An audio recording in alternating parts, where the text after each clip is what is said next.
Hi friends, வாங்க இன்றைக்கி எங்கள் வீட்டில் என்னென்ன செடி வச்சுருக்கோன்னு காமிக்கிறேன். இது பாதாம் மரம், ஆப்போசிட் 2 சைட்லேயும் வச்சுருக்கோம். இது முருங்கைக்கீரை.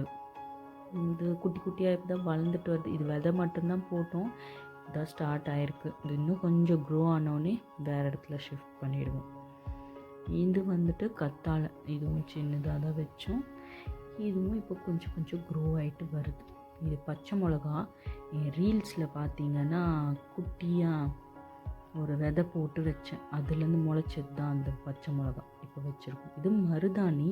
இது கொஞ்சம் மரம் மாதிரி வளருது, கொஞ்சம் செடி மாதிரி இருக்கட்டும்னு கழிக்கிறோம். இது நெல்லிக்காய், அப்படியே பச்சை மிளகா. அந்த இது குட்டி மாங்காய் செடி, இப்போ தான் வளர்ந்துட்டு வராங்க. இந்த பாருங்கள் எவ்வளோ இலசாக இருக்குது. இந்த இலை நல்லா இருக்குல்ல பார்க்குறதுக்கே. மாங்காய் செடி. இது வந்துட்டு கற்பூரவள்ளிங்க. இதுவும் சின்னதாக என் பொண்ணு வச்சா, பெரிய பொண்ணு. இதுவும் வளர்ந்துருச்சு. இதெல்லாம் பச்சை மிளகா சொன்னல. பெரண்டு செடி, இதுவும் கொஞ்சம் குட்டியாக தான். இதுவும் இந்த மாதிரி சின்னதாக வச்சோம். மெயின் வேர் அது அப்படியே இந்த சைடு முளைச்சி கிளச்சி, இந்த சைடும் வேர் ஊனிடுச்சு. அது இன்னும் வளரணும்.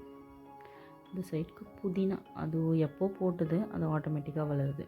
இது செம்பருத்தி, இதுக்கு முன்னாடி காமிச்சிருக்கேன். இதில் ட்வின்ஸ் செம்பருத்தி எல்லாம் வருங்க, சூப்பராக இருக்கும். அது அப்படியே ஆப்போசிட்டில் துளசி செடி. இது அப்படியே துளசி செடி பக்கத்துலேயே கனகாமரம் செடியும் வச்சுருக்கோம்.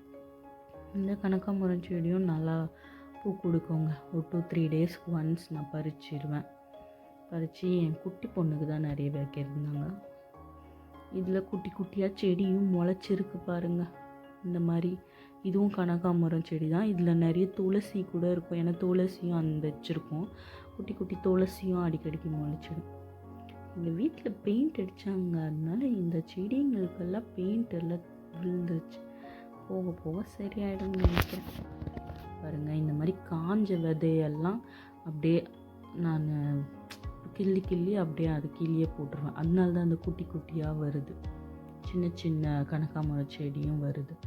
இந்த மாதிரி அந்த காஞ்ச விதை என் ரிலேட்டிவ் விதை சொன்னாங்க, இந்த மாதிரி காஞ்சி போன விதையை அப்படியே போட்டிங்கன்னா அப்படியே துளிர்க்கும் செடி. இந்த பக்கம் ஃபுல்லாக வாழை மரங்க.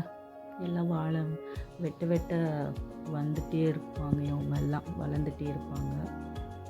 இந்த வாழை மரம் மட்டும் தண்ணி பத்தலை போல் இருக்குது, அடிக்கடிக்கு காஞ்சி போடும். போட்டுகிட்டே தான் இருக்கேன் நிறைய தண்ணி. பார்க்கலாம், அதுக்கு தண்ணி ஊற்றிட்டுருக்கு. பாருங்கள், இந்த சைடெல்லாம் வாழை மரம். இது ஒரு பாதாம் மரம் சொன்னேன் இல்லையா, ஆப்போசிட்டில் அந்த மரம். அவ்வளோதாங்க. அந்த சைடும் வாழை மரத்தில் ஒரு சின்ன காய் வச்சுருக்கு, அது இன்னும் பழுக்க டைம் ஆகும்.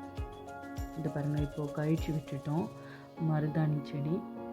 இனிமேல் போக போக அது எப்படி வளருதுன்னு பார்க்கலாம். ஓகே ஃப்ரெண்ட்ஸ், இந்த வீடியோ உங்களுக்கு ரொம்ப பிடிச்சிருக்கோன்னு நம்புகிறேன். இன்னும் நிறைய செடி வைக்கணும்னு பிளான் இருக்குது. ஃப்யூச்சரில் பார்க்கலாம். தேங்க்யூ ஃபார் வாட்சிங்.